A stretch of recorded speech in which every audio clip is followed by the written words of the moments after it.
Hey there, I'm glad you've joined me tonight. When families thought nothing of packing the car after supper and setting off into the dark, bound for Grandma's house or a far-off vacation spot, there was beauty in those trips. The green glow of the dashboard, sandwiches wrapped in wax paper, and the comfort of dozing in the back seat while the road hummed beneath you. But there was hardship too, no air conditioning, long miles on narrow highways, tired parents straining to stay awake.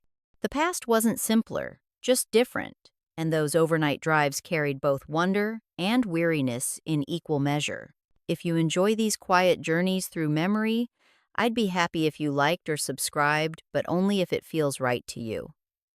And tell me in the comments where you're listening from and what time it is right now. I love seeing our little constellation of night owls across the world. Now, settle in, and let's remember what it was like to travel overnight by car in the 1,960 seconds. I remember how it always seemed to start around dusk. Supper would be cleared away, Mama packing up the last of the dishes while Daddy carried out the cooler and the stack of blankets. Traveling overnight by car was not unusual back then. Roads were slower, and a trip that might be a quick drive today stretched into an all-night adventure. Daddy always wanted to get the jump on traffic, so we would pull out just as the streetlights flickered on and the cicadas started their evening chorus. Charlie and I thought it felt exciting, like we were part of something special. Setting off into the dark while most of the neighborhood was already getting ready for bed. Mama always brought along sandwiches wrapped in wax paper and a thermos of coffee that she poured so carefully for Daddy. She would tuck a few cookies into a tin as well, knowing Charlie and I would be hungry long before morning. The car smelled like a mix of gasoline, upholstery, and whatever Mama had packed. I can still see the faint green glow of the dashboard lights and the way they made the whole front seat look mysterious, like we were in our own little world. Even now, when I think about traveling, it is that moment I remember first. The quiet hum of the tires carrying us away from home and into the night. Loading up the car was a ritual all its own. Daddy had a way of packing that trunk so tight you would swear there was no room left. But somehow he always found a place for one more bag. The cooler went in first, square and heavy, with bottles of soda clinking inside. Then came the picnic basket and the folded blankets. And after that, whatever suitcase Mama had managed to fill with our clothes. She always slipped in more than we needed, just in case. I remember standing in the driveway, the evening air still warm, watching Daddy shift things around with the patience of a puzzle master. Mama circled back and forth from the house to the car, checking her list twice, never satisfied until every last detail was covered. Charlie and I usually squabbled over who got to bring what toy or pillow, but Mama cut that short with a single look. There was no space for nonsense when every inch of the car had a purpose. Even after we pulled away, she would double-check in her mind, sometimes asking Daddy if he was sure he packed the spare flashlight or reminding us not to dig into the food too soon. That mix of care and precision made me feel safe, as though no matter how far the road stretched ahead, we had everything we needed right there with us. I can still hear the creak of the trunk shutting, the sound that meant the journey was truly about to begin. Once we were finally on the road, my eyes were always drawn to the dashboard. At night, it seemed to take on a life of its own. The soft green glow of the speedometer and fuel gauge looked almost magical to me as a child. Daddy's hands rested steady on the wheel, the light reflecting faintly off his watch band. I would watch the little needle sway as the car picked up speed, then settle again, steady as his breathing. There was something comforting about that glow, as if the car itself was alive and guiding us forward through the darkness. Mama sometimes leaned close to read the numbers, making sure we were not going too fast, though she rarely had to remind him. The hum of the engine filled the silence, blending with the faint crackle of the radio when Daddy tried to catch a station. Charlie and I would whisper in the back seat, our faces pressed close to the windows. But before long, The pull of that soft dashboard light and the gentle rhythm of the tires made our eyelids heavy. Even now, decades later, whenever I sit in a car at night, I think of that glow. It was more than just lights on a panel. It was the heartbeat of our little world on wheels, carrying us through endless miles of night highway. No trip ever began without food carefully prepared by Mama. She believed that hungry children made for restless passengers, and restless passengers wore down a driver faster than the miles did. So she wrapped thick sandwiches in wax paper, layered neatly in a tin box. There were always bologna and cheese, sometimes peanut butter with a swipe of jelly, and if we were lucky, leftover fried chicken tucked in too. A small tin of cookies usually made its way into the cooler, along with apples that clinked gently against one another as the car moved. Soda bottles, capped tight, were nestled against a block of ice, and Daddy's dented thermos of coffee was placed within easy reach. I remember how Mama would lean back in the seat, her hand steadying whatever food she had packed, ready to pass something over the seat at a moment's notice. Charlie and I looked forward to these little feasts more than the trip itself, for everything tasted better when eaten in the back seat at midnight. Even the wax paper had a certain smell, faintly sweet and flowery, that I still remember today.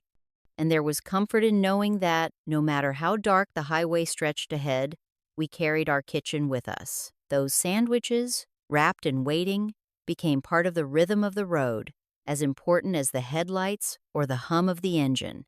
Eating in that close space, our crumbs scattered on the seats, it felt like the simplest kind of togetherness. With no air conditioning, the only relief came from rolling down the windows.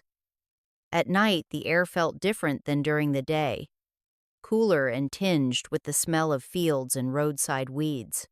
When Daddy cranked open the vent windows in front, a low rush of air circled through the car, carrying with it the sounds of the outside world.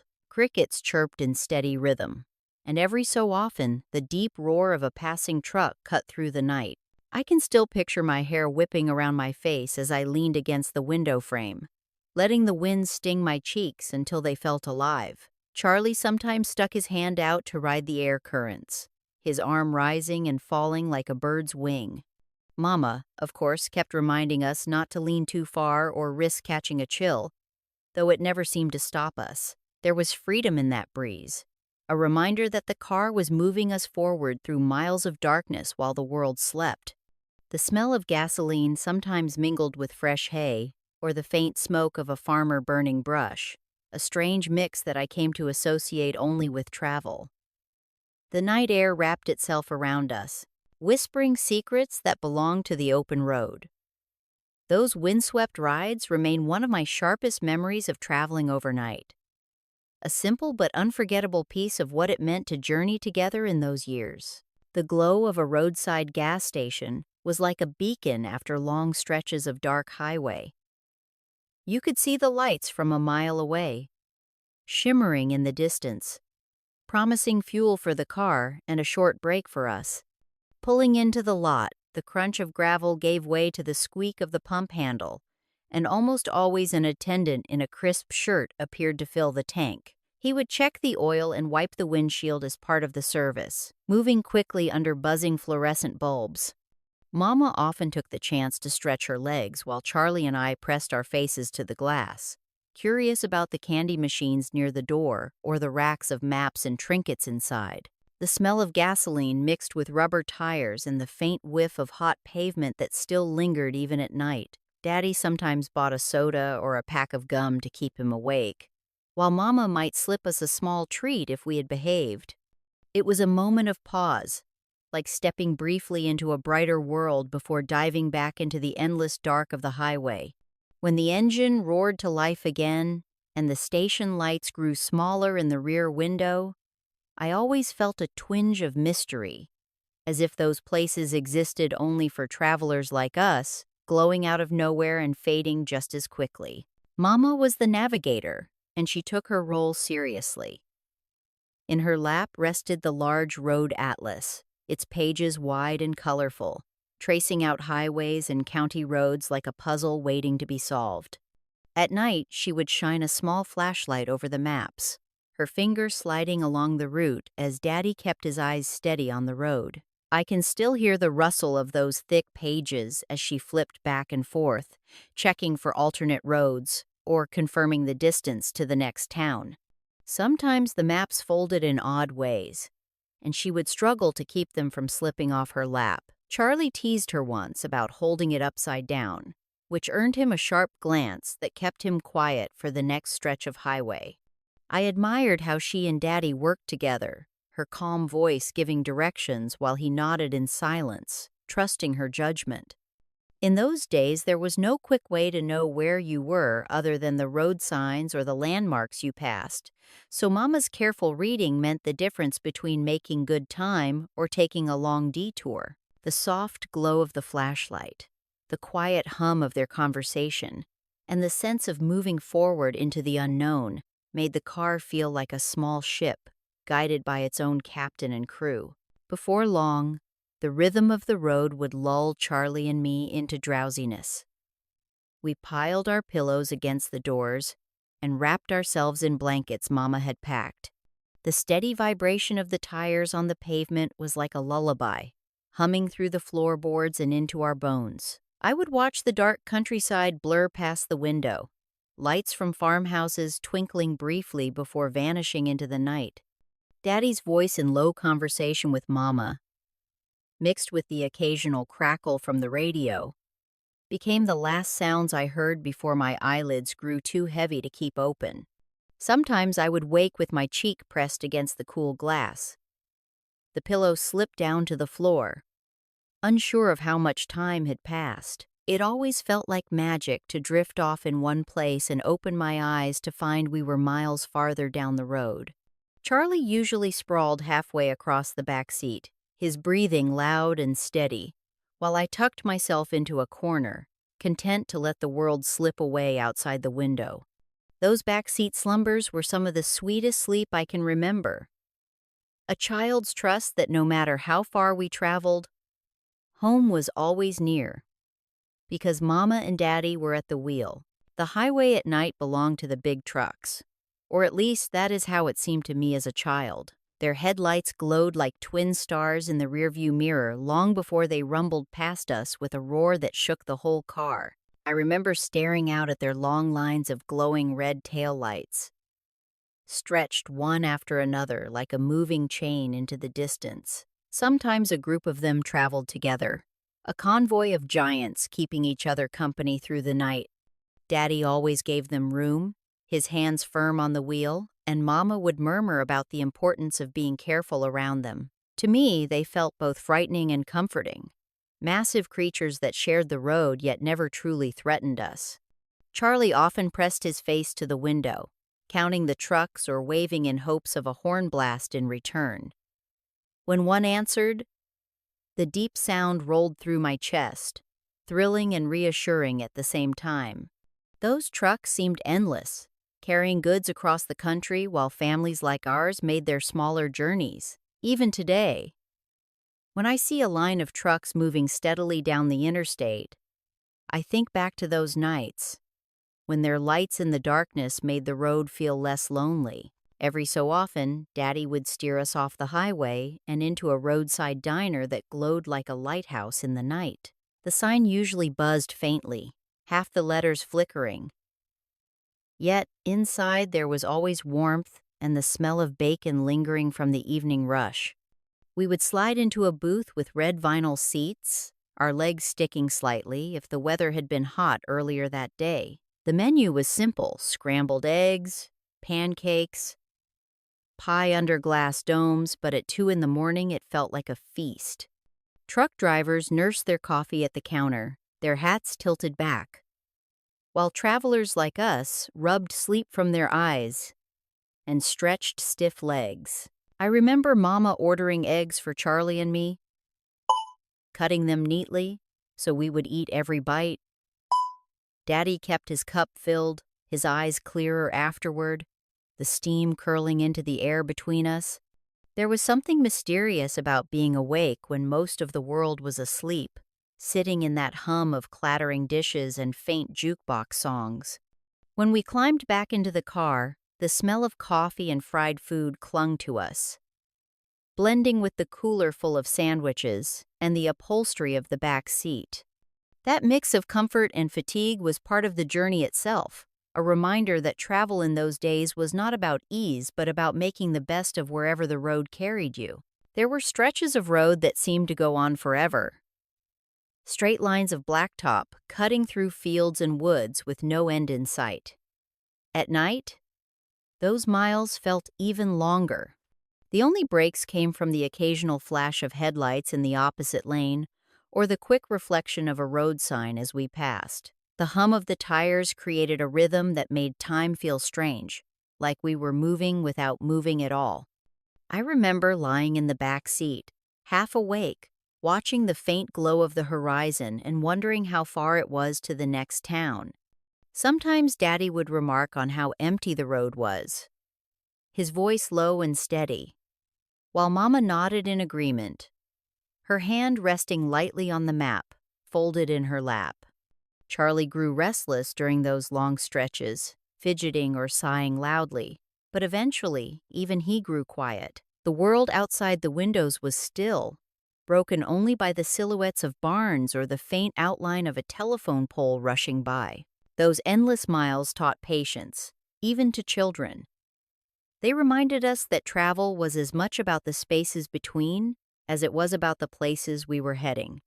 Looking back now, I realize those quiet hours carried their own kind of wonder, a reminder that sometimes the road itself was the destination. Daddy's thermos was as much a part of our trips as the car itself. It was a dented old thing, silver with a screw-top cup, and Mama always filled it to the brim before we left. The sharp smell of black coffee drifted through the car whenever he poured a cup, the steam curling in the glow of the dashboard lights. I used to think it smelled bitter, though it gave me comfort to know it kept him awake as we pushed through the night. Sometimes Mama would hold it steady while he took a sip, careful not to spill a drop, and afterward she would tuck it safely beside her on the seat. I remember the soft clink of the lid twisting back into place and the sound of Daddy sighing as the warmth spread through him. That thermos never seemed to run out, though Mama swore she only filled it once.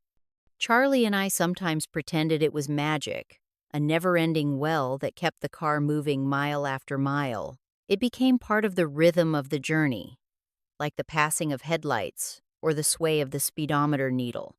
Even today, whenever I catch the scent of strong coffee in a travel mug, I am carried back to those nights, watching the road stretch ahead while Daddy drank from his faithful thermos, steady hands guiding us safely onward.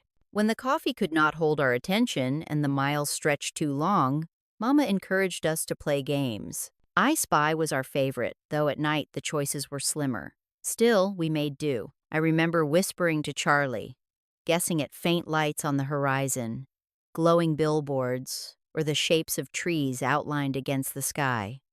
Sometimes we counted cars, cheering when another family drove past with a pile of luggage tied to the roof. Proof that we were not the only ones out in the dark. Other times we tried to spot animals in the fields, catching glimpses of deer or the shining eyes of a raccoon before it darted into the brush. Even the simplest things, like the blinking lights of an airplane overhead, became treasures when you were a child, trying to pass the hours.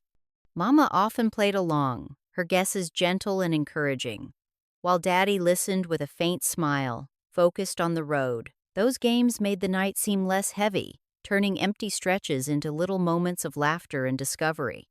It was proof that even in the dark, there was always something to notice, something to share, and something to remember years later. Passing through small towns at night always stirred my imagination. The car would roll slowly along the main street, the headlights bouncing off storefront windows and painted signs.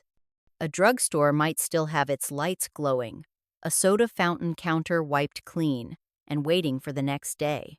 Sometimes a diner stayed open late. A couple of people hunched over coffee cups by the window, their faces briefly illuminated as we drove by. Most houses were dark, though here and there a television flickered blue against a curtained window or a porch light burned steady. I remember pressing my face to the glass, wondering about the lives behind those quiet doors. Who was awake at such an hour? And what stories filled their homes? Mama often whispered that every town had its own secrets, its own heartbeat that only revealed itself in moments like that. Charlie usually asked how far it was to the next stop, restless as always, while I let my mind wander, building whole stories around the passing shadows. There was a hushed beauty to those towns, a mix of loneliness and comfort, as if we were slipping through another world that belonged to someone else. While ours carried on down the road, the radio became our companion when the road grew too quiet. Daddy tuned it carefully, turning the knob until a voice broke through the static, sometimes faint, sometimes clear. At night, stations carried farther, and we often picked up music or chatter from places far beyond our state. I remember the sudden burst of a country song fading into silence, followed by the distant drawl of a late-night announcer. Mama sometimes hummed along when a familiar tune appeared, though it often slipped away before the chorus could finish. Charlie begged for upbeat songs, but Daddy preferred talk shows that kept his mind alert as the hours dragged on.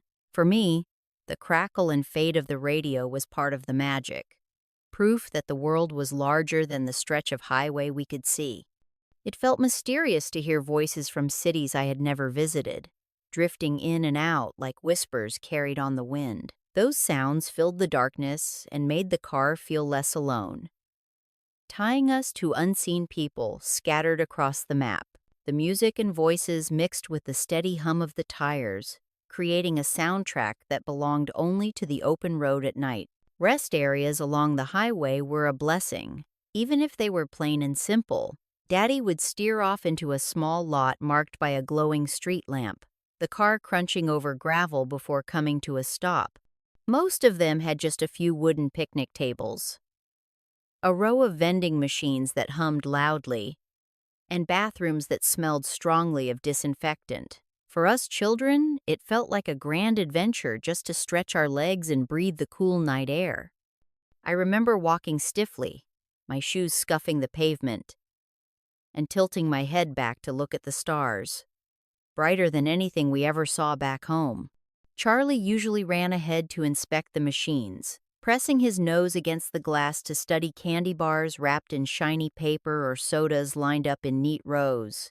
Mama would spread a blanket over a bench, sometimes laying out sandwiches so we could nibble while Daddy refilled the car with water or checked the tires. There was a sense of calm in those pauses, as though the night itself had stopped just for us. Other families rested nearby, their children bundled in quilts, their parents speaking softly as though not to disturb the darkness. I can still picture the glow of cigarette tips from truck drivers leaning against their rigs, a reminder that we were not the only ones carrying ourselves through the long night. After a while, Daddy would clap his hands gently, a sign it was time to move on. We would pile back into the car, the smell of the rest area still clinging faintly to us, and the road would once again swallow us whole. Charlie could never quite get comfortable on those long night rides. He shifted constantly, first leaning against the door, then sprawling across the seat, then curling up with his knees tucked in. Each position seemed to last only a few minutes before he sighed loudly and started again. I remember Mama telling him to hush, her patience worn thin, while Daddy kept his focus straight ahead, the wheel steady in his hands. Sometimes Charlie stretched his legs so far that he kicked me without meaning to, and we bickered in whispers until Mama gave us both a warning glance. Still, there was something endearing about his restlessness. He reminded me of a puppy trying to find just the right corner to settle into. Eventually, his eyes would grow heavy, and he would drift off mid-sigh, his arm dangling off the edge of the seat. I often stayed awake longer, listening to his soft snores mixed with the hum of the tires. Looking back, I realized that his fidgeting was just another sign of how young we were, impatient with the slow pace of the world. For me, Those restless moments are tied to the memory of being close, even in irritation, sharing the same space and the same journey as we bumped along into the dark. The smell of gasoline was never far away during those overnight trips. It lingered after every stop, clinging to Daddy's hands and drifting faintly through the car after he filled the tank. Mixed with the scent of hot rubber from the tires and the faint mustiness of the blankets in the back seat, it created an atmosphere that was uniquely tied to travel. At times it was strong enough to wrinkle my nose, but to Daddy, it meant security, proof that the car was ready to carry us further down the road. Mama often cracked the window to let in fresh air, and with it came the earthy smells of farmland, cut hay, or the sharp tang of manure when we passed a barnyard. That blend of odors marked the journey more clearly than any map could. Charlie sometimes teased that the car itself smelled like a gas station, but I found comfort in it. Those scents became part of the memory, stitched into the fabric of traveling at night. Even now, when I catch a whiff of gasoline while someone fills a tank, I am carried back to those rides, sitting drowsy in the back seat, watching the dark landscape slip by and breathing in the peculiar perfume of road travel. One of the most magical parts of those night drives was the sky above us. With no city lights to wash it out, the stars stretched wider and brighter than I ever imagined possible. I used to press my forehead to the cool window glass, craning my neck to see as much of the heavens as I could. Constellations I had only read about in library books appeared before my eyes, though I never knew all their names. Sometimes the moon followed us, like a faithful companion, peeking through the trees or shining boldly over the open fields. Mama would point out a star she thought was the North Star, her voice soft and certain, while Daddy kept quiet, focused on the road. Charlie often grew bored of my stargazing, but I could have stared forever, losing myself in the endless sweep of it all. There was comfort in knowing that, no matter how far from home we traveled, the same sky stretched above us, steady and unchanged. Those nights gave me a sense of wonder that stayed with me, reminding me that the world was far bigger than our little town, and that the mysteries of the universe revealed themselves most clearly on quiet roads under a canopy of stars. Detours were part of the journey, whether we liked it or not. Road construction was common, and sometimes a hand-painted sign would send us down a narrow country lane instead of the smooth highway. I remember the way Mama's brow furrowed as she unfolded the atlas once more, tracing the unfamiliar roads under the beam of her flashlight. Daddy never lost his patience, though I could see his jaw tighten as he leaned forward over the wheel, headlights cutting through fields that seemed endless. Sometimes we found ourselves rattling over gravel roads, the car shaking and dust trailing behind us in the night air. To Charlie and me, these detours felt both unsettling and thrilling. The unknown added a touch of adventure, though Mama reminded us not to get too rowdy while Daddy concentrated. I can still hear the crunch of gravel beneath the tires and the occasional bark of a farm dog startled by our passing. Eventually, the detour would spill us back onto the highway, the comforting hum of pavement under the wheels returning like an old friend. Those small misdirections taught us that travel in those days was never certain, that maps and patience mattered as much as gasoline and coffee. And in their own way, those unexpected turns became part of the story too. Little wrinkles in the fabric of the night that made the journey uniquely ours. Highway billboards became some of the most exciting sights along the way. Their bold letters and bright colors seemed to spring out of the darkness, promising wonders just a few miles ahead. I remember seeing signs for motels with sparkling pools, roadside attractions boasting the world's largest this or that, and diners advertising hamburgers bigger than a fist. As a child, those words painted pictures in my imagination, and I longed to stop at every single one. Charlie always shouted when he spotted one first, proud of his sharp eyes, while I lingered on the thought of places far beyond where we were actually headed. Mama usually smiled at our chatter, though she reminded us gently that Daddy had no intention of pulling over for every billboard that caught our attention. Still, the thrill of possibility filled the car each time a sign flashed by in the beam of our headlights. Some promised destinations hundreds of miles away, places we never did see, but the signs themselves felt like windows into another world. To this day, whenever I pass a weathered billboard along a country road, I feel a spark of that same childish wonder, remembering how those painted boards once made the night highway feel alive with promise. The back seat became a little bedroom once the night wore on. Mama always packed extra quilts, folded neatly at first but quickly spread out as Charlie and I claimed our corners. We built a nest of sorts, piling pillows against the doors and tucking our feet beneath the blankets. The car rocked gently with every bump in the road, and that motion felt almost like being cradled.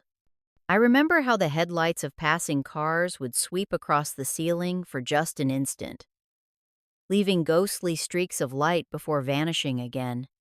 Sometimes Mama reached back to adjust a blanket or remind us not to kick. Her touch brief but reassuring. The cooler sat at our feet, the lid rattling every so often, a reminder of the sandwiches and soda waiting for us when hunger returned. Charlie often stretched out too far, and I had to nudge him back into his own space. But even those small quarrels seemed part of the rhythm of the journey. Surrounded by pillows and wrapped in quilts, I felt both far from home and safely tucked in, as though the whole world had shrunk down to that small, moving cocoon on wheels. The blanket pile became our sanctuary, a place where the night stretched long but never lonely.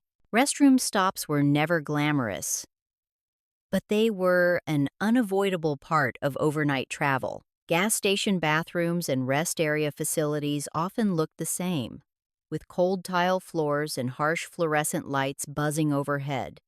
Mama always warned Charlie and me not to touch anything more than we had to, and she carried tissues in her purse just in case supplies were lacking. I remember the echo of running water in those tiled rooms and the smell of strong disinfectant mixed with gasoline fumes drifting in from outside. Sometimes the vending machines stood close by, filled with candy bars and little bags of chips that tempted us as we waited for Daddy to finish fueling up the car.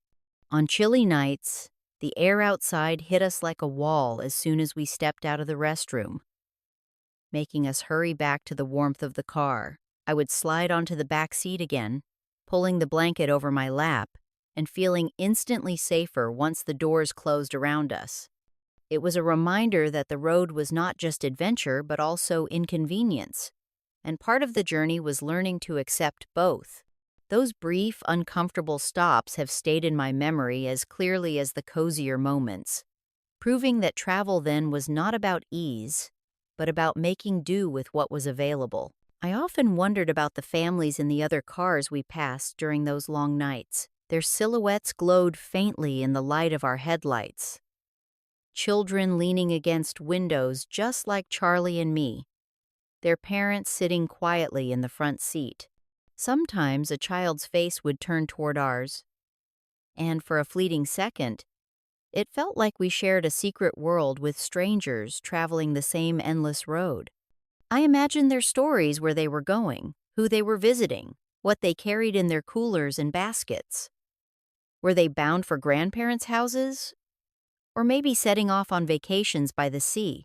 Mama once said that everyone on the highway had a reason for being there, and though we might never know their names, we were all moving toward something. The thought made me feel less alone, as if the darkness belonged to us all together. Charlie, less dreamy than I was, liked to wave now and then, though most families sped on without noticing. Still, the glimpse of another life through the glass reminded me that travel was not just about our own small circle, but about the countless others weaving their stories into the same night. That sense of quiet connection lingers even now whenever I see cars slip past me in the dark. Gas stations often held small treasures if you knew where to look. While Daddy talked with the attendant or checked the tires, I would press my face to the glass of the little shop, staring at the racks of souvenirs and postcards. There were maps of every state, shiny keychains, and sometimes tiny flashlights or pocket knives that seemed impossibly grown up to me. Mama rarely let us buy much, but every now and then she would hand over a few coins for a postcard or a stick of gum. Charlie once begged for a toy car from a display by the register, and though Daddy said no, I think even he admired how shiny it was. Those shops smelled of oil, rubber, and paper all mixed together, a scent that became tied in my mind to the mystery of the road. The attendants were often young men with tired faces, wiping their hands on rags as they filled the tank. They seemed to belong to a different world, one that existed only at night, greeting families like ours and then fading back into the glow of the station. Each stop was brief, but the souvenir racks and postcard stands made it feel like we had brushed against the edge of far-off places, carrying just a little piece of them back into the car. Take a breath. We've only scratched the surface. Subscribe to keep uncovering what's hidden. There were times when the road ahead seemed to vanish into mist. Fog would roll in across the fields and swallow the headlights until the world outside the windshield looked ghostly and strange. I remember how Daddy leaned forward, his hands tightening on the wheel, the wipers swishing steadily, though they did little to clear the haze. The air inside the car grew hushed, as though we all sensed the need for quiet while the car pushed carefully onward. Mama sometimes whispered a prayer under her breath, her hand resting lightly on the atlas in her lap. Charlie and I pressed close to the windows, trying to see shapes in the fog trees, barns, or the faint glow of another car's taillights disappearing ahead. The muffled silence of those miles made the car feel like it was floating through another world, cut off from everything we knew. I often held my breath without realizing it, waiting for the fog to break and the familiar stretch of road to appear again. When it finally lifted, the relief was almost tangible. Daddy would settle back in his seat, Mama let out a sigh, and we children returned to our chatter. Yet even now, whenever I see fog drifting low across a country road, I feel that same shiver of mystery, remembering how the night could turn so quickly from familiar to strange. The sight of red tail lights glowing in the distance was one of the most mesmerizing parts of traveling overnight. They stretched out in long lines, sometimes close together, sometimes far apart, each one a moving beacon guiding us forward. I remember how they flickered through the fog of our exhaust or reflected faintly on the wet pavement after a summer rain. To me, they seemed endless, little dots of safety marking the path ahead. Daddy always kept a careful distance, steady and patient, while Mama sometimes reminded him not to follow too closely. Charlie and I made games of counting the lights, trying to guess how many cars were ahead before they turned off onto exits we could not see. The rhythm of those glowing points calmed me, their steady pulse almost like stars scattered low on the horizon. They made me feel less alone, as though we were part of a caravan of travelers, each car carrying its own story, its own family, its own late-night hopes. When a line of them suddenly vanished at a curve or a hill, I felt a pang of loneliness, only to be soothed by the appearance of another set further on. Those tail lights became a quiet promise that the road, though long and dark, was never truly empty. Some of my favorite memories from those drives came from the soft conversations between Mama and Daddy in the front seat. They spoke quietly, thinking Charlie and I were asleep, their words blending with the hum of the tires.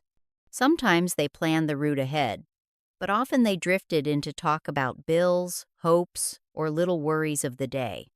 I remember Mama's voice, calm and thoughtful, and Daddy's replies, steady and few. Their words carried a rhythm that soothed me more than any lullaby. It felt like listening to a secret world, the grown-up side of life that children were rarely invited to hear. There was no arguing, no raised voices, just the steady back and forth of two people leaning on each other as the miles passed. Once I caught Mama laughing softly at something Daddy said, and the sound filled me with a sense of safety so deep it nearly brought me to tears. Though I could not explain why, in those moments, even half asleep in the back seat, I felt the strength of our family most clearly.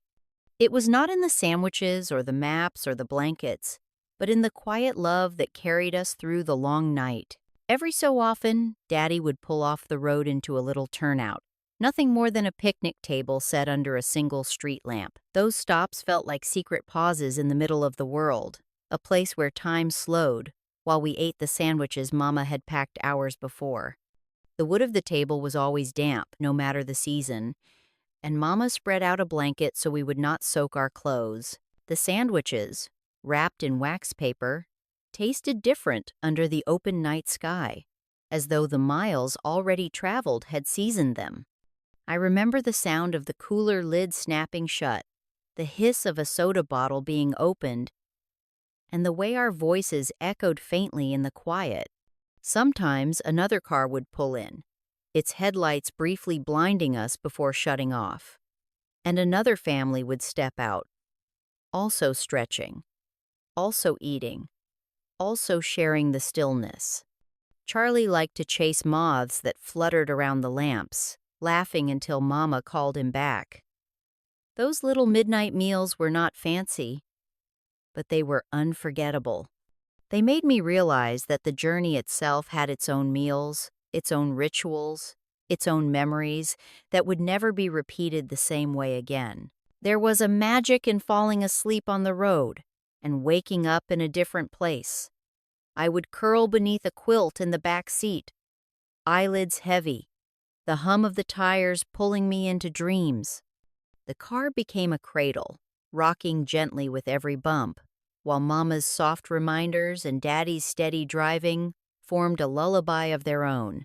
At some point in the night, I slipped fully into sleep, unaware of passing towns, foggy bridges, or the sway of truck headlights. Then morning would arrive, and I would blink awake to find us parked in Grandma's driveway, or already inside a new town.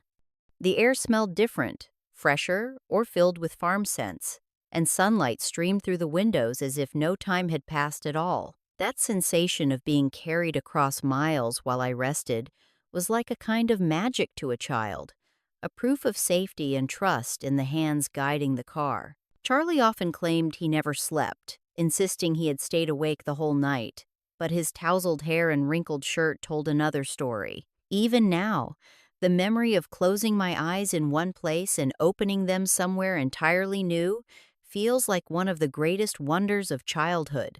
The change in the sound beneath the car was often the first sign we were close to our destination. After hours of smooth highway, the tires would crunch suddenly over gravel, sending little vibrations through the floorboards. That sound meant we had left the main road behind and were winding our way down country lanes or into small towns where family waited. I can still picture the dust rising in the red glow of the taillights, curling up into the night as the car slowed its pace. Mama always straightened in her seat, folding the map and tucking it neatly away as though her work was done. Charlie and I often stirred from half-sleep, peeking out the windows at barns and porches slipping past in the dim light. The smell of fields and animals grew stronger, mixing with the lingering scent of gasoline and sandwiches from the car. Daddy seemed more alert then, shoulders squared, his eyes scanning each turn with quiet focus. To me, that sound of gravel was almost like a drum roll announcing our arrival, a reminder that the long road had an end, and that beyond it waited a warm house, familiar voices, and a bed softer than any quilt-piled seat in the back of a car. Country air at night carried scents that were sharp and unforgettable. As the car rolled past fields, the sweet smell of freshly cut hay often drifted through the open windows, light and soothing like a whisper of summer. Other times, the pungent odor of manure struck us full in the face, making Charlie groan dramatically while Mama told him to hush.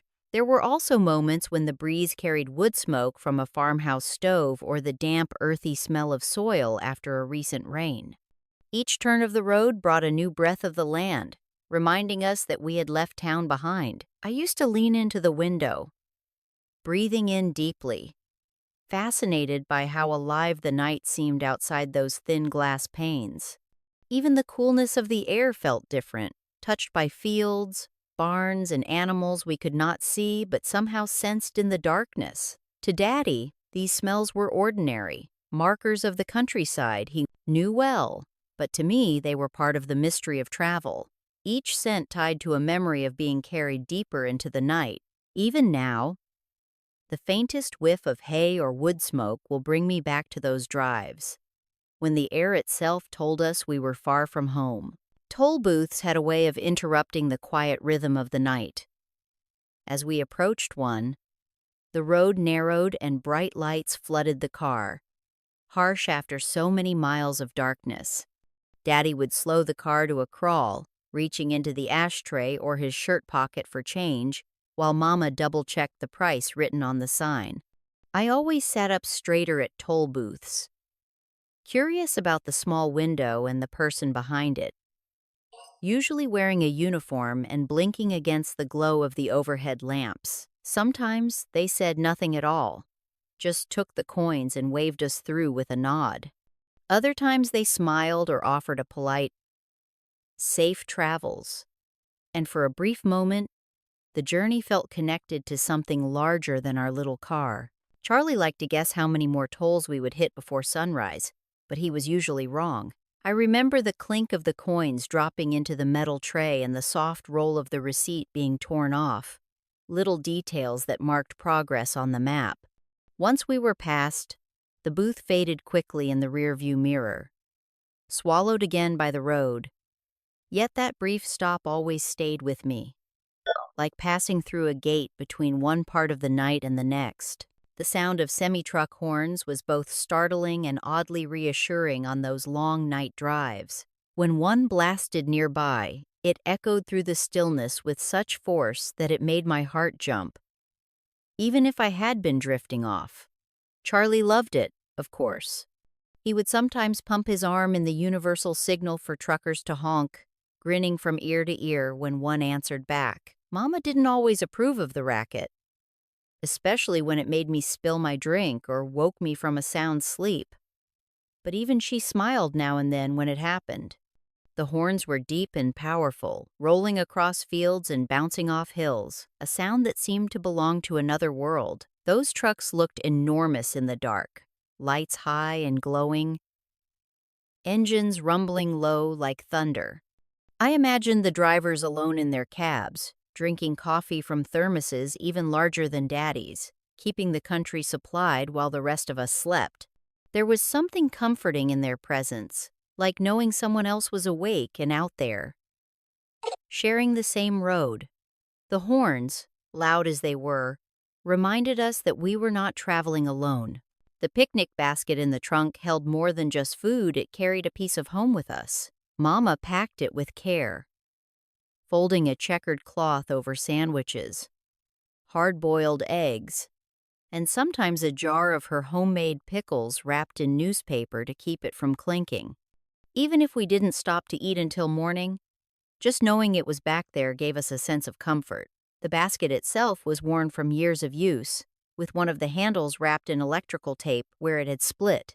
Charlie and I often asked if we could open it during the drive, especially when the car was quiet and our stomachs began to rumble. Mama would turn slightly and say, "It's not time yet," her voice firm but kind, saving the good things for just the right moment. When we finally did stop to unpack it, whether at a roadside table or a cousin's back porch, the smell of the basket's contents was enough to make our mouths water. Even the cloth smelled like home, a little flowery, a little like the cedar shelf where it was kept. That basket made every trip feel like a family ritual, something carried forward from year to year, familiar and full of care. It was never just a container for food, it was a symbol that no matter where we went, we took a part of our kitchen and our life along with us. Let that one sink in. When you're ready for the next mystery, hit subscribe. There was something different about the air at rest stops in the middle of the night. When we stepped out of the car, The chill wrapped around us instantly, sharper than expected, even in summer. It smelled of pine or damp concrete or sometimes just stillness, as though the world had stopped moving while we were inside the car. I remember how the gravel crunched beneath our shoes and how the tall street lamps hummed above, casting pale yellow circles on the ground. Charlie always raced ahead, his energy somehow restored after hours of slumping in the back seat, while Mama stretched her arms and rubbed her neck. Daddy would walk slowly around the car, checking the tires, brushing dust from the windshield with the sleeve of his shirt. We were never alone. Other travelers appeared like shadows, stepping quietly from their own vehicles, stretching legs or lighting cigarettes. There was little conversation, just nods of recognition among strangers who all shared the same unspoken agreement that this pause, brief as it was necessary. It gave our bodies a moment to reset and reminded us how far we had already come. Even now, the memory of those quiet pauses lingers in me more clearly than the destinations ever did. The highway gave way to winding country roads once we were close to our destination. Those last few miles always felt different, slower and more uncertain. The pavement narrowed, the curves grew sharper, and the darkness seemed thicker somehow, pressing in from the trees on either side. The headlights flicked across wooden fences, mailboxes leaning sideways, and the occasional startled animal darting back into the brush. I remember how Mama would lean forward, peering ahead as if she could guide Daddy with her eyes alone. Sometimes we missed a turn and had to backtrack, the gravel crackling beneath the tires as we turned around. Charlie and I grew more alert then, sitting up straighter, knowing the trip was almost over. The familiar landmarks began to appear: a crooked barn, a white church at the corner, or a rusted tractor half sunk into the field, all silent signals that we were nearly there. Daddy's hands never left the wheel, steady and calm, and Mama's voice softened with every mile. The winding roads seemed to stretch longer than they really were, as if holding us back just a little before we reached the end. Even now, when I find myself on a narrow road in the countryside, a part of me expects to see those same signs again, welcoming us back with the quiet certainty of memory. Charlie always had a way of filling the quiet with nonsense, especially when the trip started to drag. Somewhere in the middle of the night, when the car grew too quiet and the blankets no longer held our interest, he'd start with one of his jokes. They were never particularly good, usually something he'd picked up from a comic book or a boy at school, but in the dark of the back seat, even a groaner was enough to make me laugh. Mama would sigh or tell him not to rile me up, but even she had to stifle a smile sometimes. One night, he spent 20 minutes pretending the sandwiches in the cooler were talking, giving each one a different voice, until Mama threatened to make him ride in the trunk. I laughed so hard my side hurt, even though I tried to act like I was above it. It was during those late hours, when the road stretched endlessly ahead and the world outside was too dark to see, that his silliness lightened the weight of the drive. His jokes weren't really about being funny, they were his way of saying, "I'm still here," when the miles began to wear on us. I don't remember most of the punchlines, but I do remember how he made us feel together, even when the night felt long. The glowing signs of motels flickered like fireflies in the distance, each one offering the promise of rest, but not always the kind we could accept. I remember watching the red and blue neon letters come into view, words like vacancy or sleep cheap pulsing in the dark like a beacon. Sometimes the signs blinked or buzzed faintly, one letter half lit, giving the place an air of mystery. Charlie and I would sit up straighter, wondering if we might stop for the night. But more often than not, we didn't. Daddy would glance at the lot, make a quiet comment about the price or the hour, and keep right on driving. Mama never argued she knew that. Unless someone was sick or something went wrong, Daddy preferred to keep moving through the night. I remember one motel that had a swimming pool lit up like a jewel in the middle of the courtyard, steam rising from it even in the cool night air. It looked like heaven to me, though we passed it by just like all the others. There was always a part of me that wanted to knock on the glass office door and ask for a key, just to see what was inside. But the road had other plans for us. Those glowing signs faded in the rear window, one after another, as we rolled on through the sleeping towns. The little clock on the dashboard became our silent witness to the passing hours. It was round and simple, with tiny glowing numbers that ticked along while the rest of the world stayed dark. I watched it often during those overnight drives, too young to fully grasp what the time meant, but old enough to understand that we were far from bedtime. Sometimes it felt like the hands barely moved at all, especially when I was tired and hungry, and the road seemed endless. Other times I would blink, and it would be nearly morning, the hand slipping past without me noticing. Mama kept an eye on it too, occasionally glancing down and then murmuring something to Daddy about how much farther we had to go. Charlie once asked why we didn't have a clock like that in the house, and Mama chuckled, saying, "Because it only works when you're going somewhere." In a way, she was right. That clock didn't just tell time, it marked a journey. Its quiet ticking kept pace with the humming tires, the whisper of wind through the cracked windows, and the soft breath of everyone inside the car. I don't remember the exact times it showed, but I remember the feeling of watching it in the glow of the dash, as the world slipped quietly by outside. There came a point during every night drive when the car fell completely quiet. The talking stopped, the games faded, and even Charlie gave up his restlessness. It was a kind of hush that felt different from sleep, like the whole car had taken a breath and was holding it, floating through the stillness of the road. Mama rested her hand against the window, eyes half closed, while Daddy stared straight ahead, his face lit faintly by the dashboard.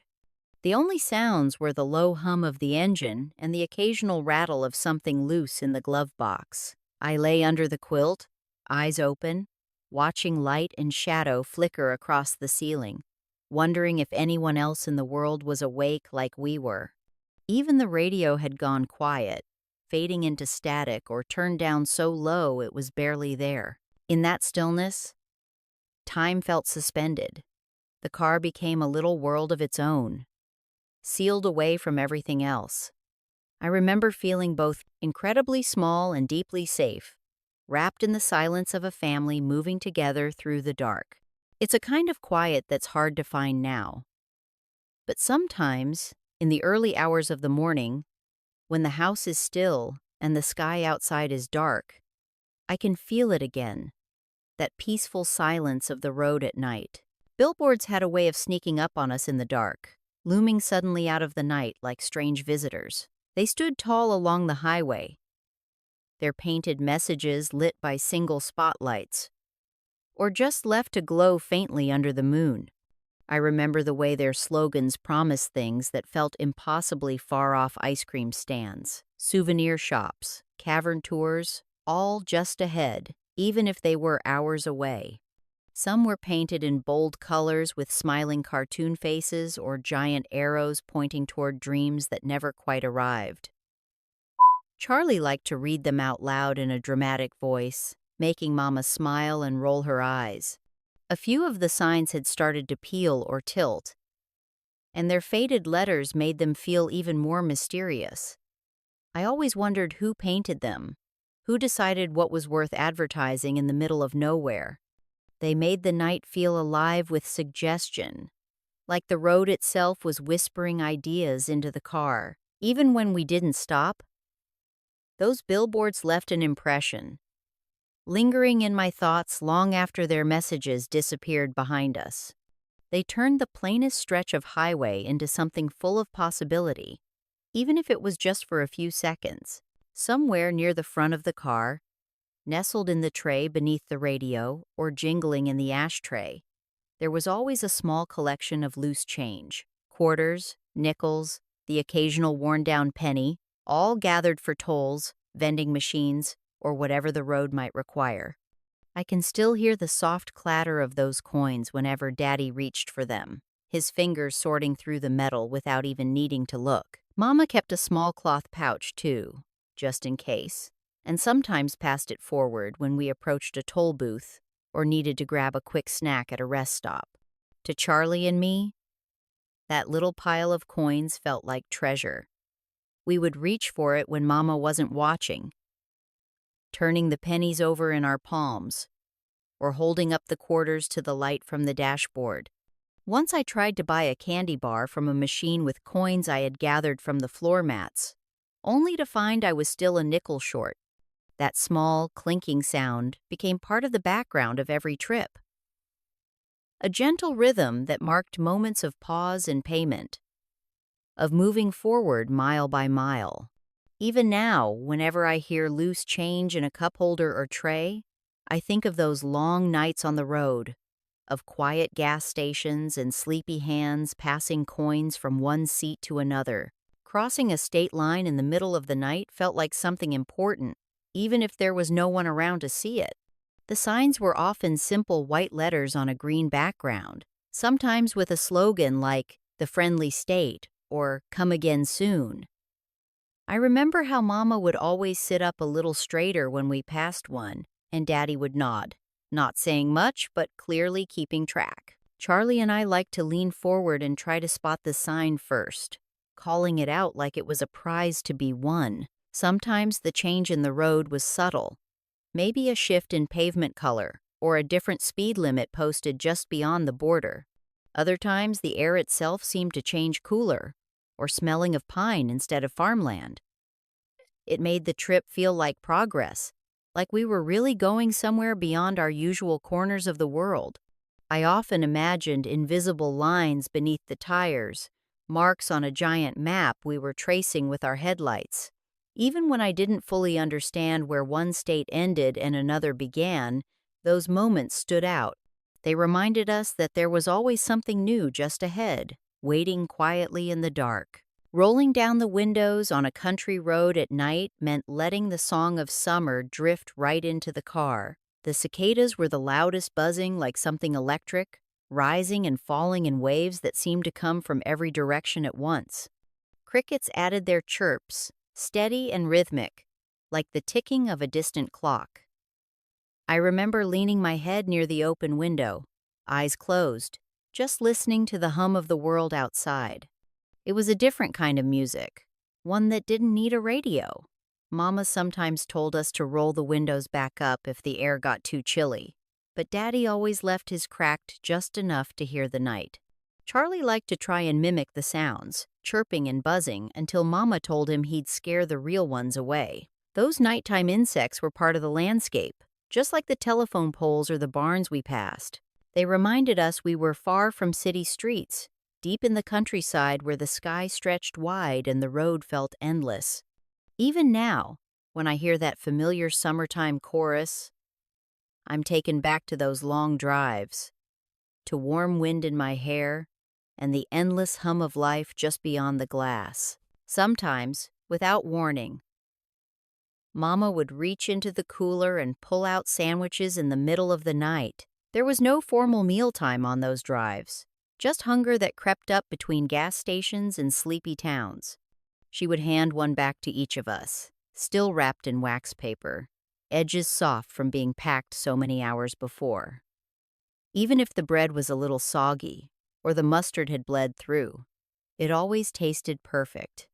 Daddy usually kept one hand on the wheel and the other curled around the sandwich Mama passed to him, careful not to let crumbs fall into the creases of his seat. Charlie and I munched quietly, the only light coming from a passing street lamp or the faint glow of the dashboard.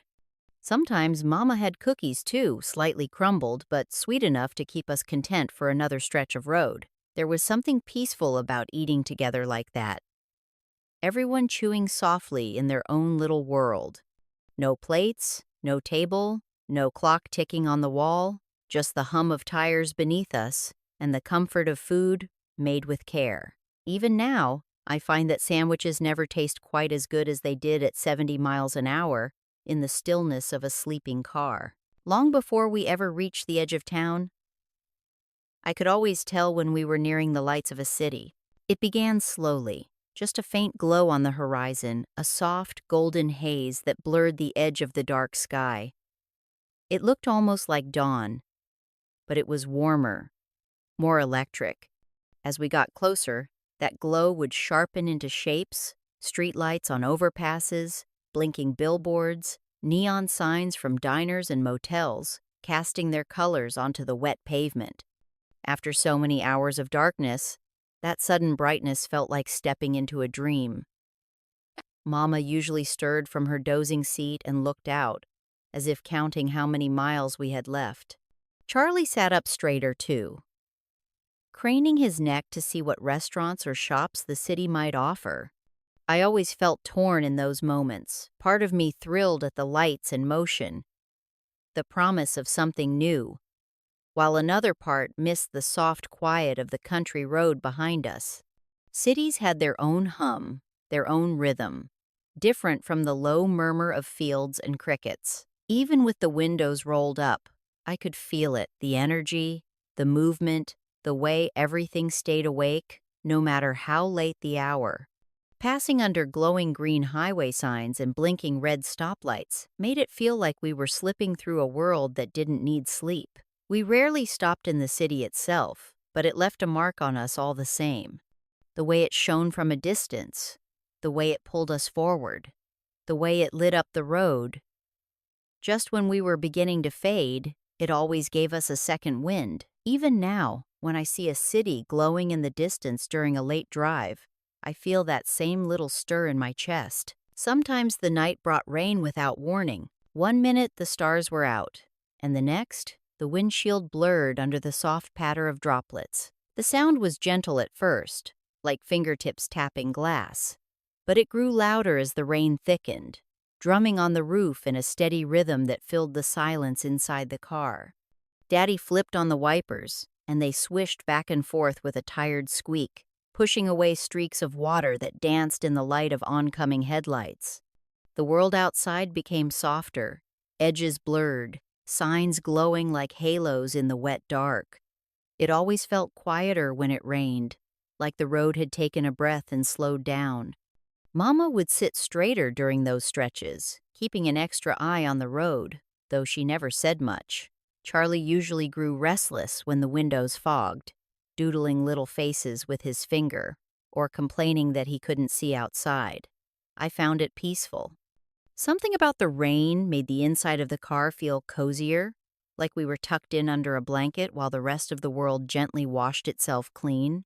The cool air through the cracked window smelled different, too, earthier, fuller, as if the rain had stirred something awake in the fields. We rarely stopped during those showers unless it became a true downpour, and even then, Daddy pressed on, cautious but calm. I remember the way the taillights ahead shimmered through the water, red reflections stretching across the wet road like ribbons.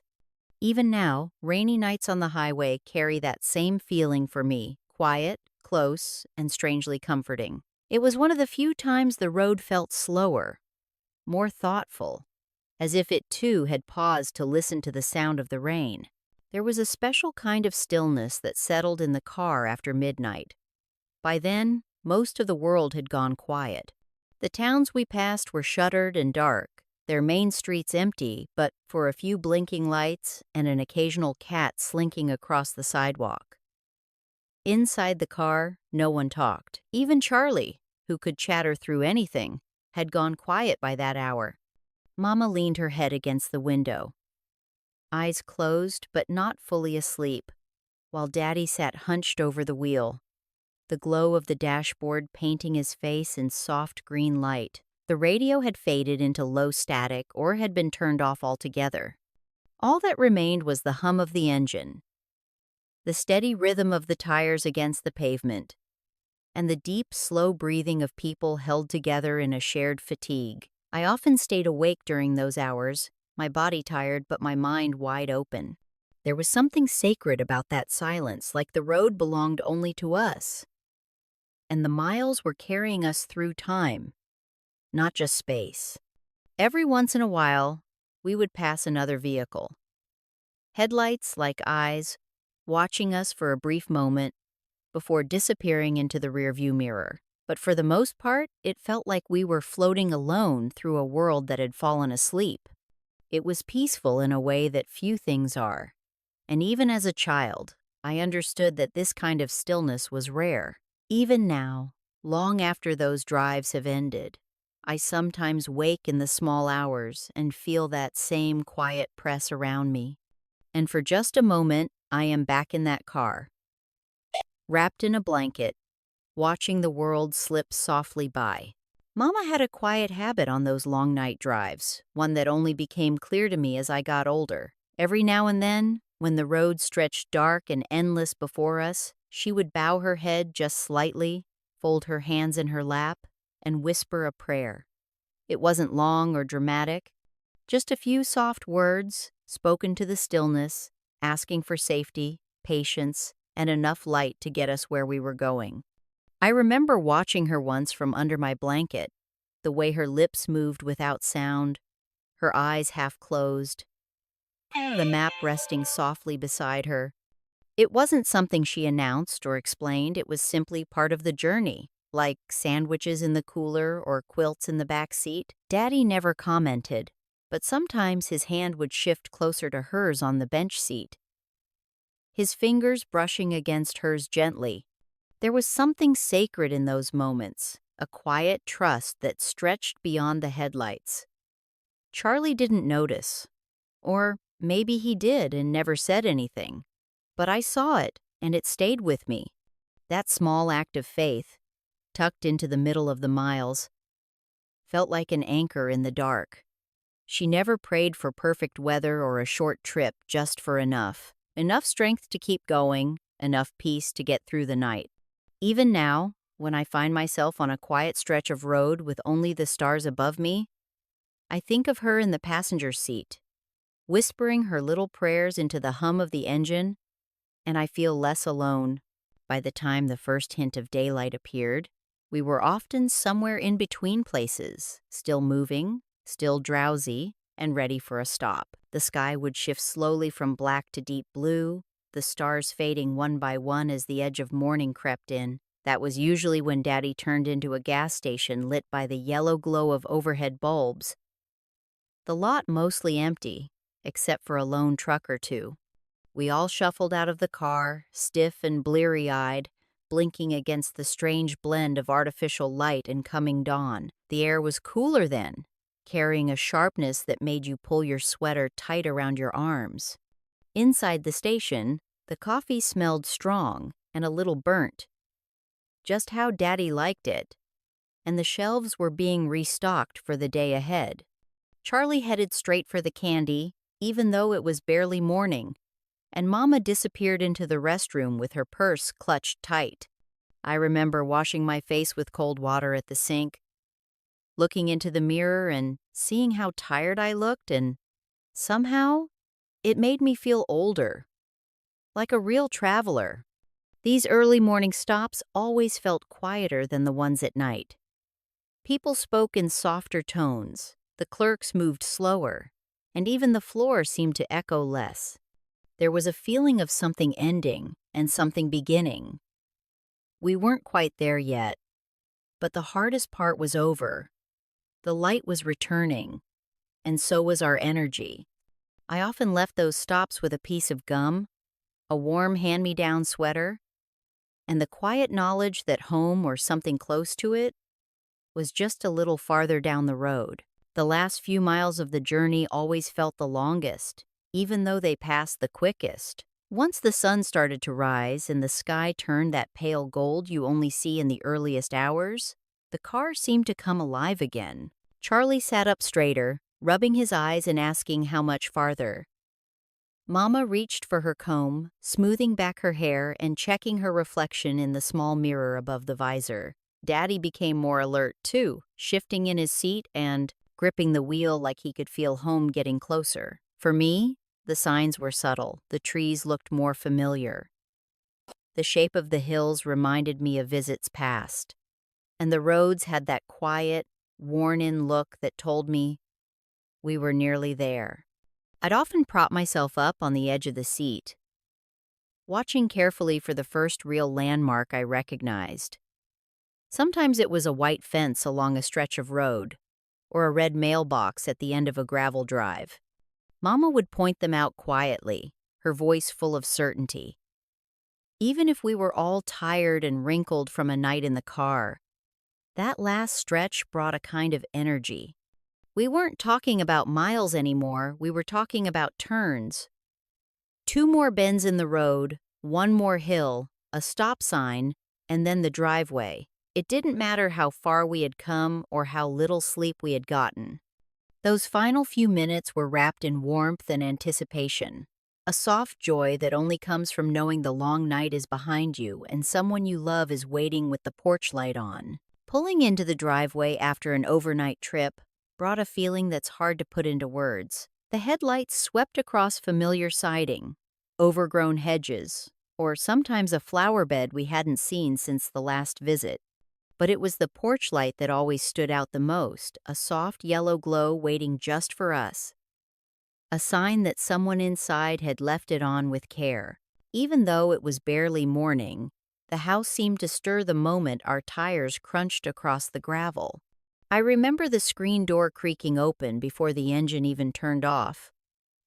Grandma or an aunt, already stepping out in her slippers, arms folded against the morning chill, a tired smile spreading across her face.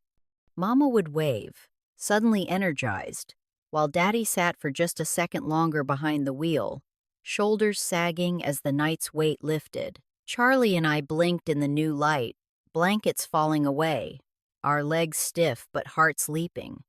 There was no grand greeting, no trumpets or banners, just quiet relief and the gentle sound of the front door swinging open. The porch smelled like damp wood and morning air, and sometimes a little coffee if it had already started brewing inside. Even now, I can still feel that moment, the slowing of the car, the turn into the drive, the welcome that needed no words. It meant we had arrived, not just at a house, but at a place that would hold us for a while, let us rest, let us belong. I don't think I'll ever forget the feeling of being carried from the car while pretending to sleep. It was something I did often, not because I was still tired, but because I loved the way it felt to be lifted in Daddy's arms, held close against his chest, and brought into a warm house after a long night on the road. The air always smelled different inside, sometimes of coffee or cinnamon rolls already baking, sometimes of old floorboards and the familiar scent of family. I kept my eyes closed as long as I could, listening to the hushed voices around me. Mama whispering directions, Grandma saying something soft like, "Bless their hearts," and the quiet squeak of bed springs being pulled back for our arrival. Charlie was too big to be carried for long, but he stumbled sleepily behind, clutching his blanket and mumbling about cereal.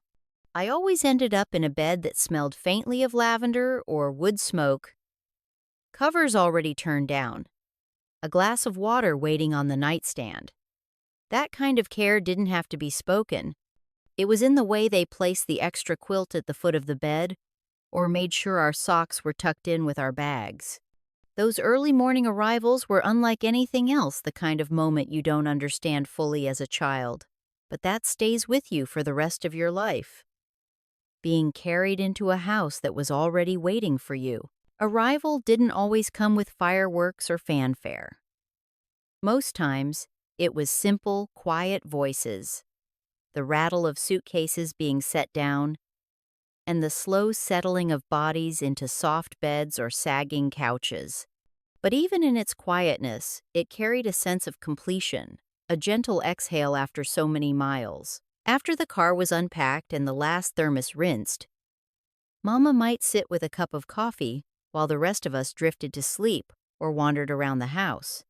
Sometimes there were warm biscuits waiting in the oven, or fresh sheets pulled tight on the beds, already turned down with the same care she would have given us at home.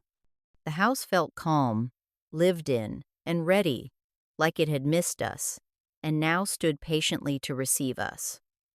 That first nap after an overnight drive was always the deepest. The curtains swayed slightly in the morning breeze, and the light that came through the windows was softer than any I remembered. It was the kind of sleep you only get when your body knows the journey is over and there's nothing left to do but rest. Even now, all these years later, when I think of travel, I don't think first of the roads or the gas stations or even the stars.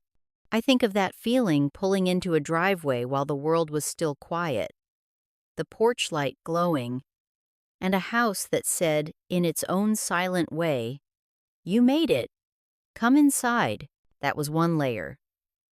Take a moment, then subscribe, and we'll go deeper next time.